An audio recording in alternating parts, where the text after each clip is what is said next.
Awesome. So this talk will focus on mostly the emergent treatments, but I also want to briefly mention the current treatments as well, which is quite, there's a lot of them for sure. So I think before going into the specific treatments, I think it's always important to think about what are the goals, what are some of the expectations you're getting out of each treatment you're going to try on. So in terms of acute treatments, I think it's reasonable to try to obtain pain freedom, and that's the most ideal situation and within a reasonable time. And the time frame we typically use in the research studies is 2 hours, but of course each individual will have their own goal of pain freedom in terms of like a time to achieve that. And even if complete pain freedom cannot be achieved, I think it's still reasonable to sort of try to have the acute treatments return you to a normal level of function. And in terms of preventive treatment, also, the goals should always be to restore a baseline level of function, and that is through reducing the frequency and intensity of migraine attacks. So before talking about the newest and the most cutting edge treatments, I think it's worthwhile to visit briefly some of the treatments that we've had for a while. And most of them are still quite effective and still remain first-line treatments when we talk about migraine. So in terms of some of the classic acute treatments, this list is by no means exhaustive and by no means comprehensive, but this is to just give you an idea in terms of like different classes of acute treatments we have. So in terms of analgesics, we have of course, the simple, plain Tylenol and some of the Tylenol combination medications you can get over the counter. And then in terms of the anti-inflammatories, you have the NSAIDs, and those are ibuprofen, naproxen, diclofenac, and such. And triptans are actually one of the first migraine-specific treatments we have, but even that, it's only been 20 years. It's only been around 20 years. And ergots goes back, they go back a lot, much before that. And they're still available in mostly IV and nasal spray formulations, and that's the Migrainol that you might be familiar with. And however, there's a migraine lecture on. Yeah. Sorry, was that a question? I didn't get that. No, sorry, we just need to mute someone. Oh, okay. Just make mute. All right, and the ergots, they hit a pretty broad range of targets, and therefore they can actually produce more potential side effects compared to triptans and other acute treatments. However, they can still be quite effective for people. In terms of the classic preventive treatments, again, this list is not exhaustive, but I tend to think of them in different categories. And as you can notice, neither of these medications were developed specifically for migraine, and they were developed for other indications. And then we, as headache doctors, we just borrow them from those indications, and they have been proven actually to be quite effective for migraine as well. So in the nutraceuticals, you have the vitamins, so the vitamin B2, the magnesium, and the coenzyme Q10. They're extremely safe, and they can be quite effective as prevention for migraine. Blood pressure medications, so you have the beta blockers such as propranolol, metoprolol, timolol, nadolol, and then you also have the other classes of blood pressure medications such as candesartan and verapamil. Antidepressants are also very frequently used still, especially amitriptyline or nortriptyline, because at the dose we're treating for migraine, they produce very minimal side effects that they can also help with anxiety and sleep that we see in a lot of our patients. Duloxetine and venlafaxine belong to a separate class of medication, a separate class of antidepressants. They can produce more side effects, but they're more frequently reserved for more refractory migraine cases. Anti-seizure medications have been around for a while as well. So Topamax, which is topiramate, and Depakote, which is valproic acid, have been around for a while. They are both class A evidence in terms of migraine prevention as well, although they can produce their own sort of set of side effects, whereas gabapentin is a more non-specific medication, and but it's more broadly used non-specifically to treat neuropathic pain, but it's typically better tolerated than Depakote or Topamax. And then of course you have Botox, which works extremely well, but for most people, but it's only approved for chronic migraine. So only if you have more than 15 headache days per month, 8 of which are migraine headaches. And it unfortunately doesn't work very well if it's just episodic migraine or other types of migraine or other types of headache. So with that being said, let's finally talk about the new kids on the block. So the first class of medications I'm going to talk about is the CGRP monoclonal antibodies. So CGRP stands for calcitonin gene-related peptide. And it is essentially just an inflammatory protein, but it plays a very, very important role in bringing about the symptoms of migraine.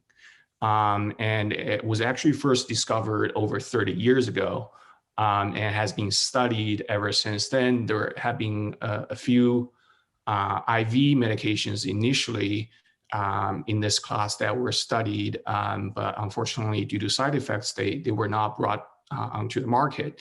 And it was not until 2 years ago when 3 of the CGRP inhibitors, the CGRP monoclonal antibody, finally came to market. So these are the Aimovig, Ajovy, and Emgality. So Aimovig is iranomab, Ajovy is fremanezumab, and Emgality is galcanezumab. So these 3 came to market sort of back-to-back fashion in 2018. And then they took a break in 2019. And then this year, in the middle of the pandemic, Vyepti came to market.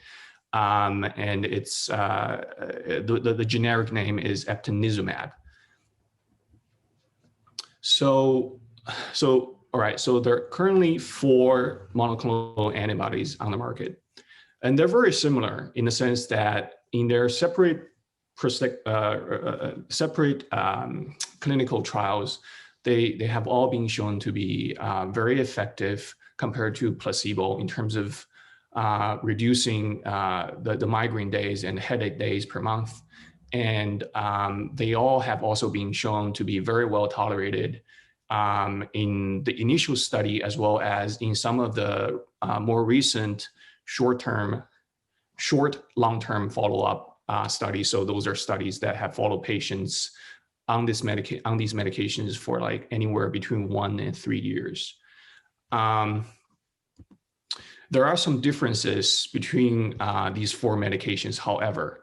So the first 3 monoclonal antibodies that came to market, the Aimovig, the Ajovy, and the Emgality, those 3 that came around in 2018, they are all auto-injectors. So they work just very similar to the EpiPens or the insulin injectors in that the patient can inject the medication him or herself, or with a little bit of help from a family or friend at home. So they don't have to come to the clinic to do that. Aimovig is different from all the other 3 monoclonal antibodies in the sense that Aimovig blocks the receptor of a CGRP rather than the protein. And that's just the mechanistic difference. They all, in the end, sort of inhibit the pathway from progression. Ajovy, while it can also be injected every month, like Aimovig and Emgality, it can also be injected every 3 months instead. So However, every time you inject, you have to inject 3 injections. So the total number of injections over time, is still the same. Emgality is slightly different from the other two in that it requires a loading dose as the first dose. So the first time you take Emgality, you do 2 injections instead of 1, whereas the later injections will still just be 1 injection every month. Vyepti is the newest kid on the block. It is different from all the other 3 monoclonal antibodies in that it is an IV infusion. It is, the infusion is not going to, you can't do the infusion at home. You have to come to the clinic or the infusion center to get it. It's done every 3 months. The infusion itself, the actual medication, infusion actually, it doesn't take that long. It takes about 30 minutes at most. But however, you have to get your vitals checked, just like your follow-up or your office visits. And for women of childbearing age, we'll also check a pregnancy test as well. But otherwise, you don't need any cardiac monitoring. You basically come to the clinic, sit in the infusion suite, and the nurse will come in, check the vitals, and set up the IV, and it'll be done in like 30 minutes or so. There are some important considerations of these CGRP monoclonal antibodies. So they have not been approved for use in pregnancy and breastfeeding. So if anyone is planning for pregnancy, you should stop the medication and wait at least 5 months. That's the current time we sort of recommend now. Wait 5 months before actually starting pregnancy planning. And if you're switching from one monoclonal antibody to the next, you should wait at least about 1 round or 2 rounds of the usual time before you start the next one. And because these monoclonal antibodies, again, have not been studied extensively in children, so for older children, such as teenagers and adolescents, they should wait at least until after puberty because there's this potential concern for effect on long bone growth. And typically at our clinic, at least the way we practice, I think every center is a little different. The way we practice is that we wait at least until the kid is definitely after puberty, but I think the youngest we've done is probably 16 or 17 years old at least. So moving on to the next class of new medication, and this is very closely related to the monoclonal antibodies. These are Gepants. These are CGRP small molecule inhibitors. They are similar to the monoclonal antibodies in the sense that they block the CGRP receptors as well, but these are all oral medications instead of IV or injectables. So there are 2 Gepants currently available on the market, and both of them are for acute treatments only. So the first one, they came to market around the same time as well. Nurtec is Rimegepant. It is different from Ubrelvy or Ubrogepant in the sense that it is a dissolvable tablet. So it is especially preferred in patients who have pretty profound nausea or vomiting or can't tolerate anything orally. This tablet can dissolve under the tongue and gets absorbed into the bloodstream that way, and you don't have to swallow anything. Whereas Ubrogepant is just a plain old pill that you swallow. Rimegepant, it can only be used once. It comes in 75 milligram formulations. It's just one formulation. That's the only dose it's available now. And you can only take it up to 1 dose per 24 hours. Whereas Ubrogepant, like triptans, you can repeat a dose after 2 hours. However, you should only keep the max dose 2 doses per 24 hours as well, just like the triptans. Both Nurtec and Ubrelvy so far have been shown to be similarly effective. Again, there hasn't been any head-to-head trials comparing these medications within each class, like the monoclonal antibodies, but they, in their respective trials, they have been shown to be similarly effective and safe compared to placebo. Very minimal side effects and very mild side effects of both. So rimegepant can produce up to 2% chance of you can have nausea, dizziness. Very rarely, people can also have urinary tract infections, although I haven't seen any, I haven't heard any patients reporting that. Ubrelvy, on the other hand, can produce up to 4% chance of nausea. Can make the bowel feel a little dry. Some people might feel a little tired after taking the medication, but I think that's also quite common with other acute treatments, especially some of the triptans. Can also make one very tired after taking it. So that's not something special there. So in the current practice, you know, as these medications are also extremely new, we don't have long-term follow-up data in terms of how they behave over long term, but we think they do not cause medication overuse headache, or as Dr. Bill Young would like to put in, medication adaptation headache. So they don't give you the, you know, what's more commonly known as the rebound headache. In that sense, they can be taken multiple days straight at a time, unlike triptans or other NSAIDs where you have to restrict the use of it to 2 or 3 days per week. These small molecules, Gepants, can be used basically a week straight if it has to be, although insurance companies won't give you that many to last the whole month if you know, just use everything up that entire week. These medications also do not constrict blood vessels. So these are you know, advantageous compared to the triptans, whereas triptans are contraindicated in people with cardiovascular side effects. Gepants are not known to constrict the blood vessels. And a lot of people ask us, you know, is it safe to use the Gepants along with the CGRP monoclonal antibodies because they work on the same pathway, and would they interfere with each other? Would they cancel out the effect of each other? So far, what we have seen is that they don't cancel out each other. They don't really affect the effectiveness of each other. So they have been, in our clinical practice, we have been prescribing Gepants along with CGRP monoclonal antibodies sort of concurrently.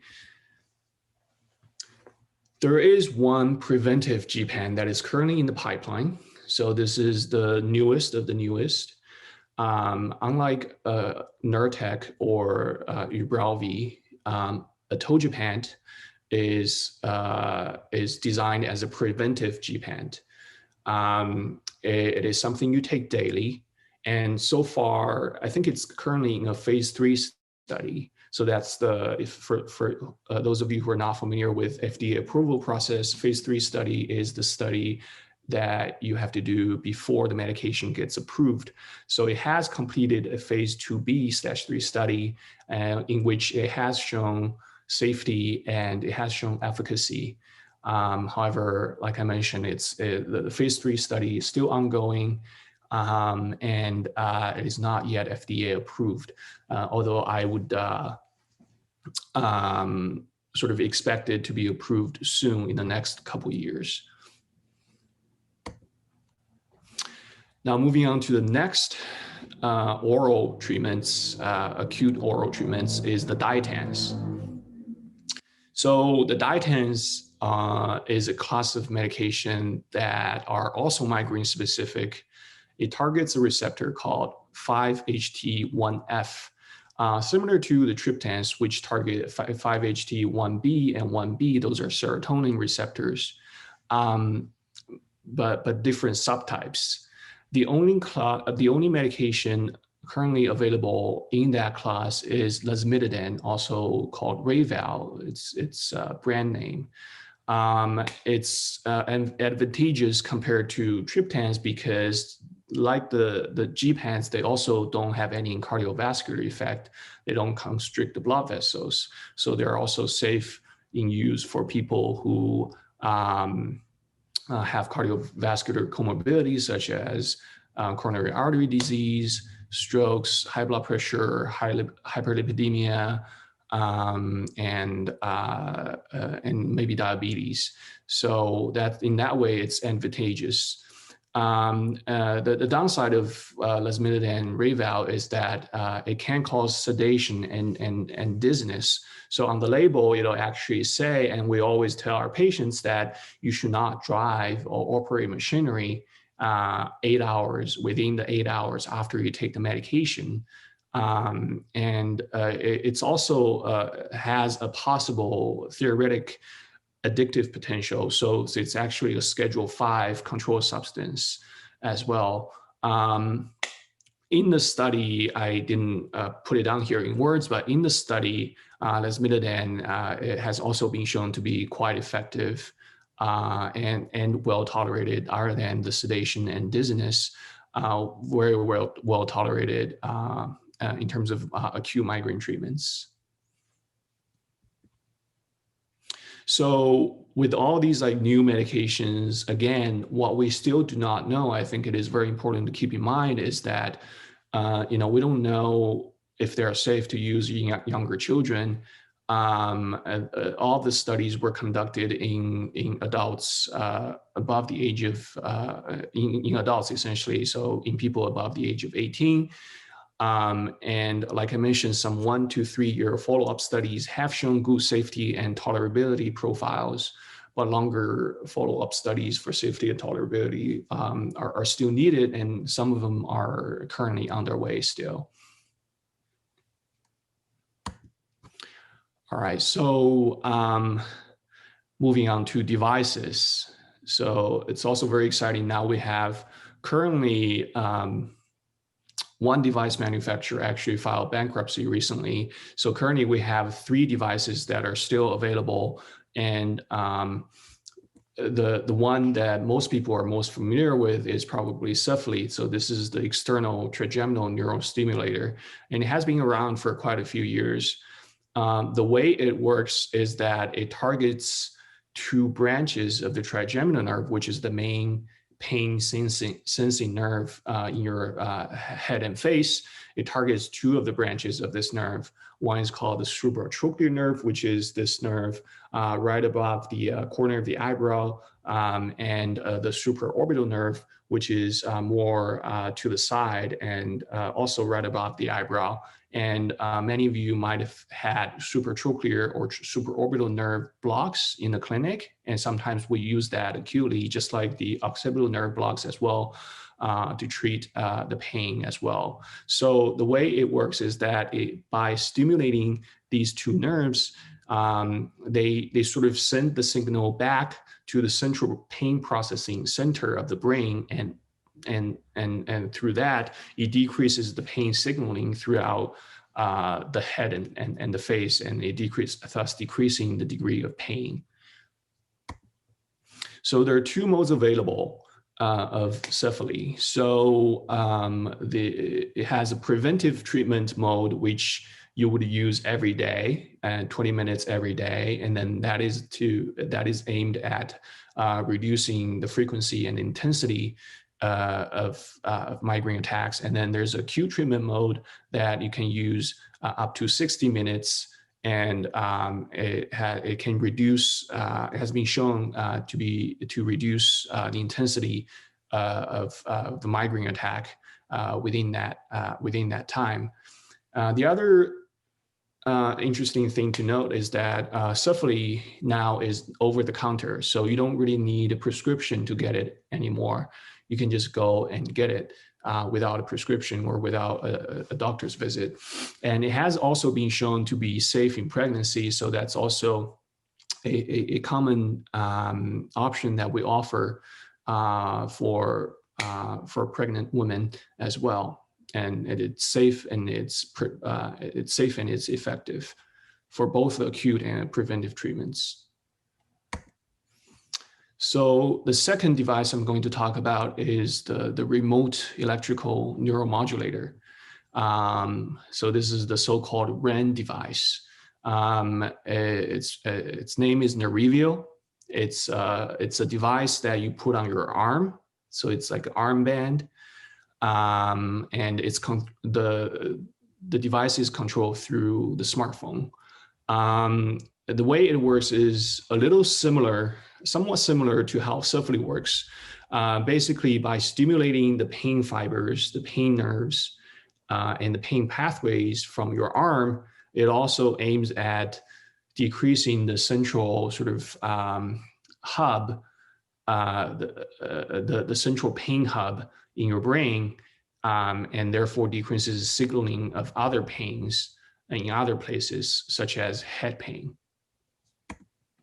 Unlike Cefaly, this is only approved for acute treatment. I'm not 100% sure, but I believe there is a study currently undergoing using Nerivio as a preventive device as well.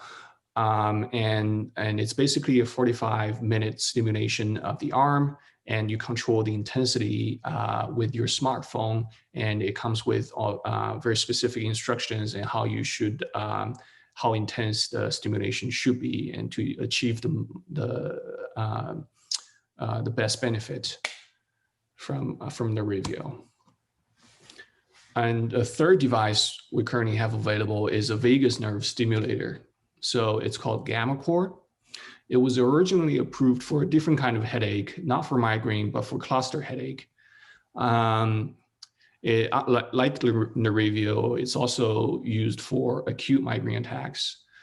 The way it works is that the vagus nerve basically is a nerve that runs through your neck from the base of your brain, runs through your neck and controls the other organs in your system, like the lungs, the heart, the bowel, etc. The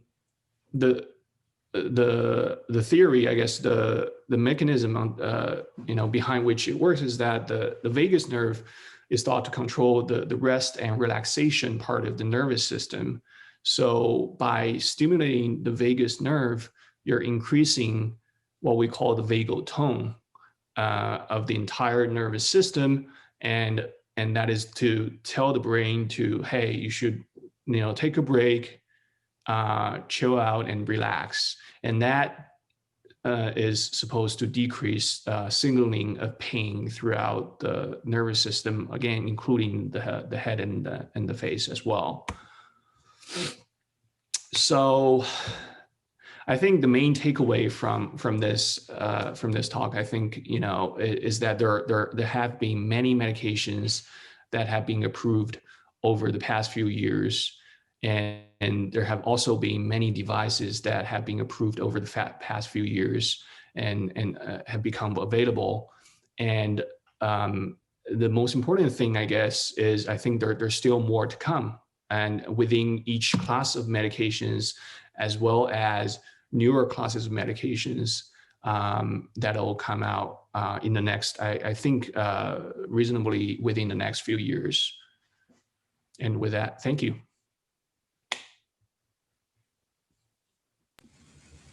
Trying to unmute myself. Thank you so much. That was great. Basically, I think you're also telling us we have hope, never to give up. There's always never give up. You're never at the end of the road, right? And I think too, what you're also telling us is, if your doctor says there's nothing else I can do for you, that's not true. Find another doctor, right? Yes. You I'm not telling you to leave your doctor, but you need to advocate for yourself, right? Exactly. I think many people in my support groups that say, okay, so Katie, Kelly, Deb, what do I do? Because my doctor told me there's nothing else he can do for me. Mm-hmm. So there's a good question for you. What do you do when your doctor says that to you?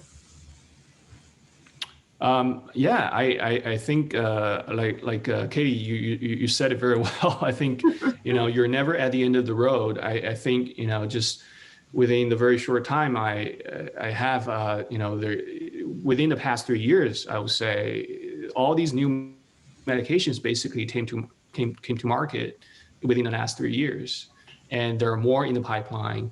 And even that's also why I sort of used a couple of slides to talk about the classic treatments, because even disregarding the newest ones that have come out in the last 3 years, even talking about thinking about the classic treatments we've had for many years, and the lists I had was not they were not exhaustive, so there were still a lot of options to sort of think about. I think it's very important though to carefully consider your other coexisting medical conditions and sort of tailor the treatments towards those, and very carefully think about how you can avoid side effects, and in certain cases how you can take advantage of the side effects of the medications. So for example,